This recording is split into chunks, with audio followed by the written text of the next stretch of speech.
My name is Nathaniel Bennett, and this is my video presentation on my Max project.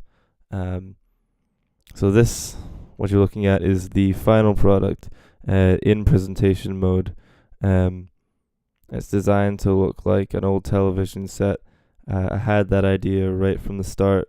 I thought it'd be a cool theme. If we go ahead and turn it on, you'll see that the images appear here, and they all have this static over the top to give it the right type of feel.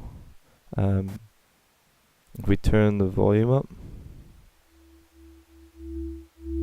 we can hear the actual audio, which I designed to go with each image. Just to the right of that, we've got the cycle speed control. So if we turn this knob to its lowest setting, at this setting, the image will cycle as quickly as possible. And at its highest one, they'll cycle at a much slower rate. Up here we've got 6 buttons which lets you manually select any of the given images. At the same time, they also stop the cycling so that it'll just stay on whatever image you select, and then you can start the cycling again by pressing this wee red button here. And then when the whole thing turns off, I've got a wee animation to make it look like a television turning off. So that's the final product. Now we'll take a look at the actual inner workings of it. Up in the left here, I've got the power switch. As you can see, I've used a pick to control object so that I could customize how the actual toggle looked. I've done that with all the buttons that appear in the presentation. There's a start cycle, speed dial, all the channel buttons, volume fader down here. So far as the switch goes, it basically just controls as we select and sends on bangs and off bangs to a number of various parts of the patch, which I'll touch upon as I come across them. So we move on to image cycling. As I pointed out in presentation mode, there's a television static over all of the images, and that was achieved by, if we just turn it on again, I've got the still image, which is cycled here, and then television static. And then I've got, if we go into the sub patch, there's a meshes of 0.2 and 0.7, and when the power is on, it sends a 0.7 message to an alpha $1, and that controls the transparency of the still image, so that when they're layered on top of each other, you can still see the static, which is actually behind the still image. I actually managed to get the images to cycle using a metro in line with a counter, which then controls a select for the 6 images which we were assigned for this coursework. I've also got a 7th image, which is just a black screen, so that when I turn it off, after the animation finishes, it switches to the still image. The still image is actually a black screen. The transparency is very low so that you can see the animation running underneath it, but that is a black screen. As well as that, I've got a manual select option, as I showed you, So I've got a receive manual select here. And if we go back into our main patch, that's getting sent from up here. So those are the buttons, and each one of them corresponds to a number message, which is then sent to the manual select and then received by the select in the image cycling patch. While doing that, it also sends a bang or a zero message rather to the metro, which stops the cycling so that you don't just click on an image only to have it then immediately cycle to a different image, which is why you also need the start cycle again, which sends a bang to the metro to restart the cycle whenever you want to. Pretty straightforward stuff, really. Just a little bit of research to figure out how to set this all up. I've also got bangs and messages being sent to the two video files, the static and the television turning off animation thing. Those are playing through a JIT movie object. Okay, next we've got the audio, namely the most important part of the project, as it is an audio course. So I decided to create background audio and then foreground audio. I'll just go ahead and delete the chord for the foreground so that I can show you all the background audio without any interference. So here we have another selector in a subpatch, and each of these patches is the background audio corresponding to the picture. So this is picture number 1. This one's pretty straightforward. Actually, I'll get it playing.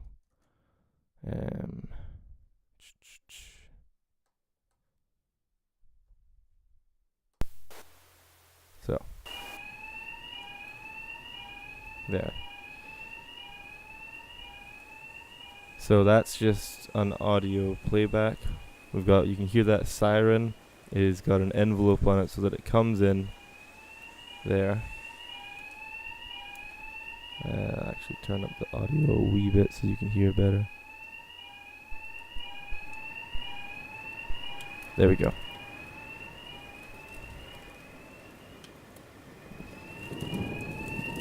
So yeah, that's got an envelope on it so that it comes in and then slowly fades back out again. And that's used with a line, multiply it by the signal, and then I've got a wee bit of reverb on there just to make it sound like it's kind of in the distance, and some filter for the same reason. I've also got a city rain wave, which, as you can hear, just plays and loops to give it some more atmosphere. Just some simple audio playback, nothing real fancy here. Alright, so then if we switch to 2. So for 2, we've got a simple subtractive synthesizer in line with a ring modulator. So we've got a noise object here, and then a filter, so that's filtering all the high end out of that, and then a cycle object, which is modulating that noise to give you that sound that you're hearing. And that's for image 2, which is the windmill. For image 3, that's the water. Now this is very quiet. It's just supposed to be subtle. But if I'm quiet for a second, you can hear it come in and out.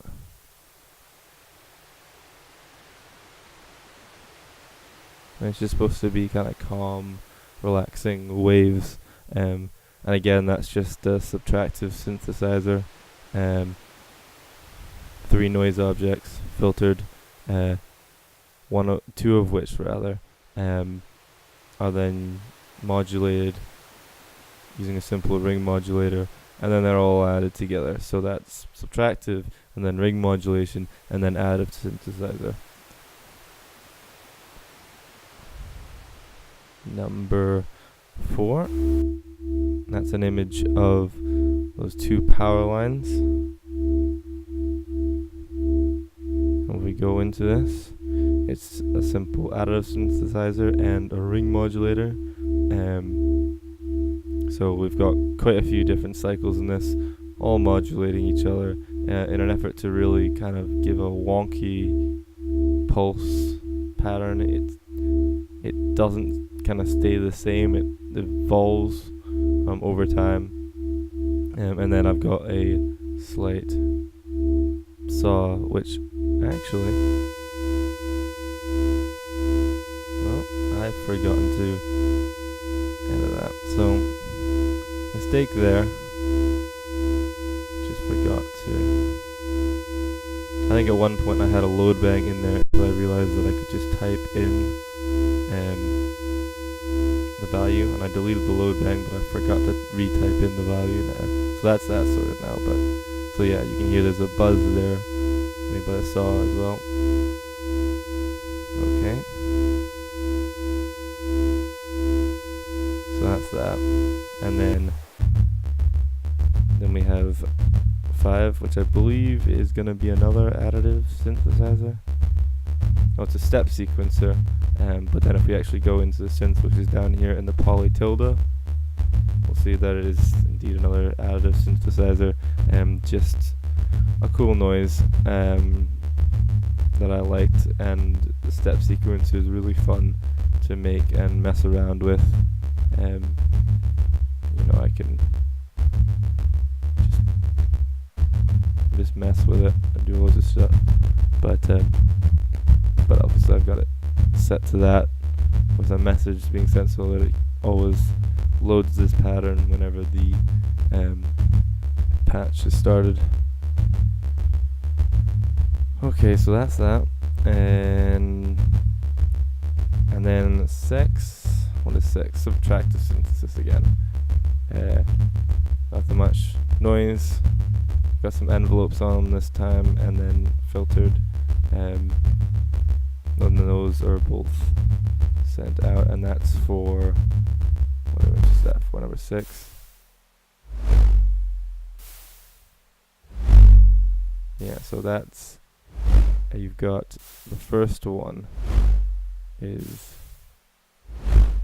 this, that, and that's supposed to be like a thumping, like the drill's hitting down, and then there's a delay to the second one, which is supposed to sound like kind of exhaust on the off beat, so to speak.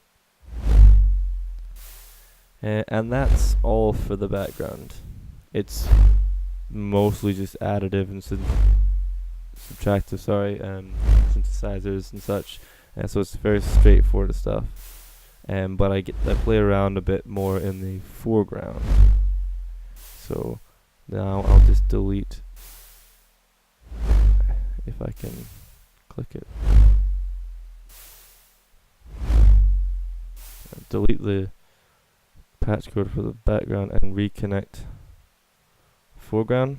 So if we go into that, we should be able to hear that. Some of the foreground actually isn't there, as in some of the pictures I didn't think needed any foreground. The background already kind of filled it up enough, but I'll show you that as I go. So again, this is image 1 now. I'll zoom back out, which is the city. So we go into that. This is a vocoder. And the sample that's being vocoded is a car horn sound that I got from freesound.org. And it sounds kind of weird at some of the pitches and such. It sounds distorted and such.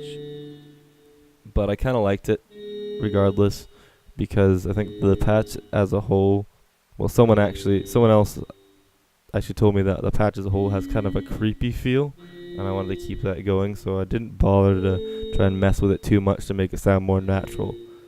I just preferred to keep it kind of strange and metallic the way it sounds when it hits wrong notes, so to speak. But then it's got a C verb on it to try and make it sound kind of distant, and along with this filter graph, same reason. And then up here I just set up a simple line of metros, which are all running at different intervals. These two are just selecting random notes, because I figured, a car horn's not going to be a musical pattern. It should just be firing off random stuff all the time. And then this one's controlling the actual velocity of those notes, so that some of them sound closer, some of them sound more distant. So yeah. Also, I used a PFFT tilde object in this, which is a really cool object, which I learned about in a YouTube video. Basically, you can create a small sub patch, save it in the same folder as the main patch, and then just load it using that. So that's my vocoder. Then there's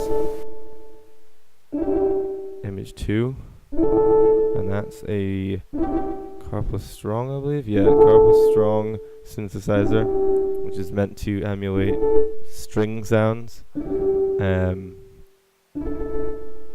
Quite a cool wee thing. It's just basically about I'll try and explain it, but I don't actually know how well I understand it. It has to do with constructive resonance, so that when you change the frequency at which is being sent to the tap out, it then resonates and creates a string sound. That's about as much as I understand. But it's a cool wee sound. I figured out how to make this patch from a YouTube video.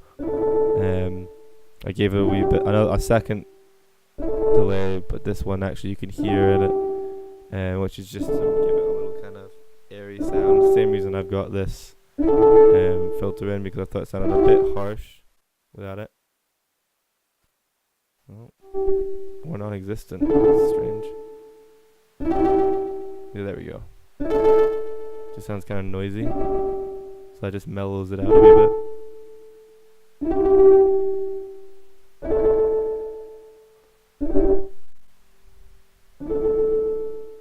Anyways, so yeah, that's the Carplus Strong one. And then for picture 3, which is I had fun with this one. This is another step sequencer, and you can see it's quite a long wee pattern here. So it's quite musical, probably the most musical out of anything in this patch. And I just used a poly tilde so I could use a sub patch that I created, and it's just another additive synthesizer. But I thought I had a pretty cool sound. Got another delay on this as well.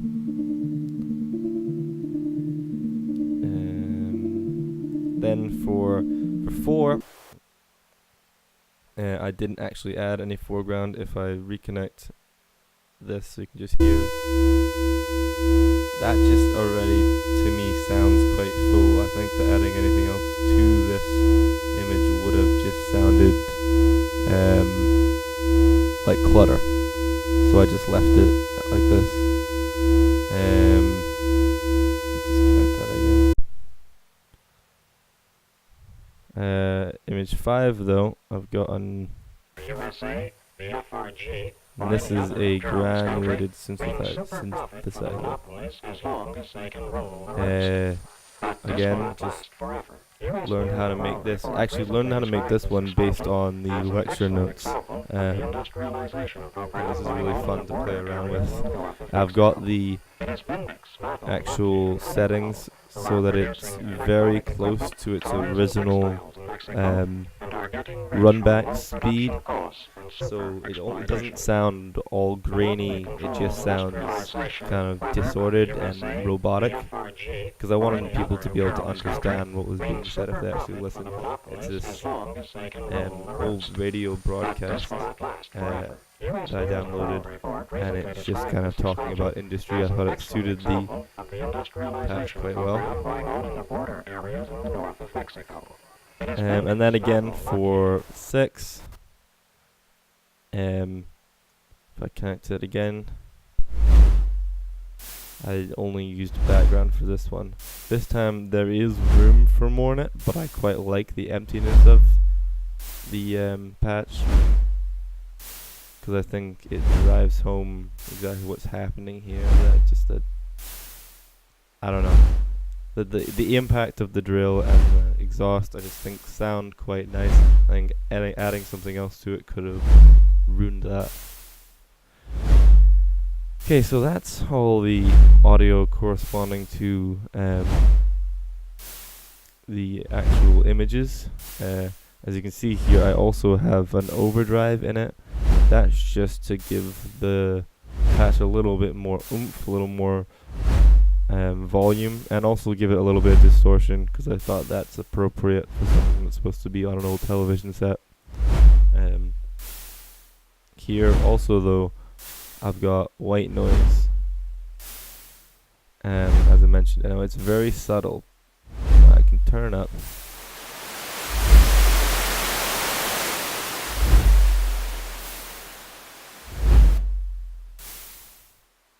It's just kind of in the background. And also I've got this second white noise, what you can hear when I actually change the channel. That's actually maybe a tad quiet because I'm barely hearing it. Don't remember it being quite so quiet on my speakers.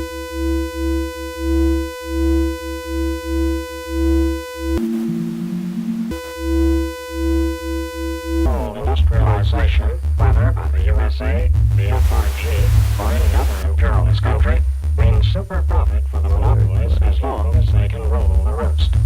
But this will not last forever. U.S. News and World Report recently described there it is, you can hear it slide in the background. That's more like the level I wanted. It's just supposed to be. You can hear that noise there when I click.